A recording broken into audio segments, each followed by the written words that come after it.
Hi friends, ನಾನು ಮಾಡ್ತಿರೋದು ಬೆಂಡೆಕಾಯಿ ಪಲ್ಯ. ಅದಕ್ಕೆ ಬೆಂಡೆಕಾಯಿ, ಸ್ವಲ್ಪ ಎಣ್ಣೆ, ಖಾರ ಪುಡಿ, ಅರಿಶಿನ, ಜೀರಿಗೆ, ಸಾಸಿವೆ, ಸಾಂಬಾರು ಪೌಡ್ರು, ರುಚಿಗೆ ಎಷ್ಟು ಬೇಕೋ ಅಷ್ಟು ಉಪ್ಪು, ಕರಿಬೇವು, ಒಂದು ಟೊಮೆಟೊ, ಈರುಳ್ಳಿ ಮತ್ತು ಕೊತ್ತಂಬರಿ ಸೊಪ್ಪು. ಫಸ್ಟ್ಗೆ ಒಂದು ಬಾಣಲೆ ಇಟ್ಬಿಟ್ಟು ಆಮೇಲೆ ಸ್ವಲ್ಪ ಬೆಂಡೆಕಾಯಿ ಹಾಕ್ಬಿಟ್ಟು ಒಂದು ಸ್ವಲ್ಪ ಎಣ್ಣೆ ಹಾಕಿ ಚೆನ್ನಾಗಿ ಫ್ರೈ ಮಾಡ್ಕೊಬೇಕು. ಬೆಂಡೆಕಾಯಿನ ಚೆನ್ನಾಗಿ ಫ್ರೈ ಮಾಡ್ಕೊಬೇಕು. ನೋಡಿ ಫ್ರೆಂಡ್ಸ್, ಈ ಥರ ಬೆಂಡೆಕಾಯಿ ಹುರಿಬೇಕಂದ್ರೆ ಸ್ವಲ್ಪ ಅರಿಶಿನ ಪುಡಿ ಹಾಕ್ಕೊಂಡು ಹುರಿದ್ರೆ ಅಂಟಂಟು ಆಗೋದಿಲ್ಲ, ಬೇಗ ಚೆನ್ನಾಗಿ ಫ್ರೈ ಆಗುತ್ತೆ. ನೋಡಿ ಫ್ರೆಂಡ್ಸ್, ಎಣ್ಣೆನ ಕಾಯಕ್ಕಿಟ್ಟಿದ್ದೀನಿ. ಎಣ್ಣೆ ಕಾದ್ಮೇಲೆ ಸಾಸಿವೆ ಜೀರಿಗೆನ ಹಾಕೊಳ್ಳೋಣ.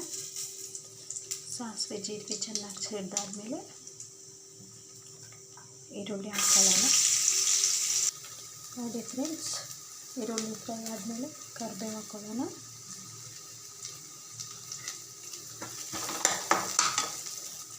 ಆಮೇಲೆ ಟೊಮೆಟೊ ಹಾಕೊಳ್ಳೋಣ.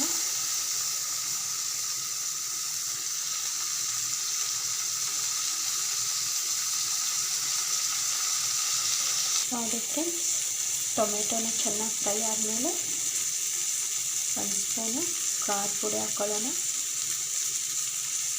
ಚಿಟಿಕೆ ಅರಿಶಿನ ಹಾಕ್ಕೊಳ್ಳೋಣ. ಹುರಿಬೇಕಂದ್ರೆ ಒಂದು ಸ್ವಲ್ಪ ಹಾಕ್ಕೊಂಡಿದೆಯಲ್ಲ, ಅದಕ್ಕೆ ಸ್ವಲ್ಪ ಅರಿಶಿನ ಹಾಕ್ಕೊಳ್ಳೋಣ. ಒಂದು ಸ್ಪೂನಷ್ಟು ಸಾಂಬಾರು ಪೌಡ್ರ್ ಹಾಕ್ಕೊಳ್ಳೋಣ.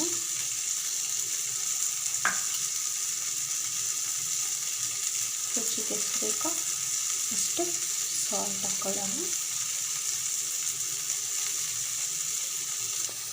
ಆಮೇಲೆ ಇದನ್ನೆಲ್ಲ ಚೆನ್ನಾಗಿ ಮಿಕ್ಸ್ ಮಾಡಿಬಿಟ್ಟು ನಾವು ಹುರಿದಿಟ್ಕೊಂಡಿರೋ ಬೆಂಡೆಕಾಯಿನ ಆ್ಯಡ್ ಮಾಡ್ಕೊಳ್ಳೋಣ.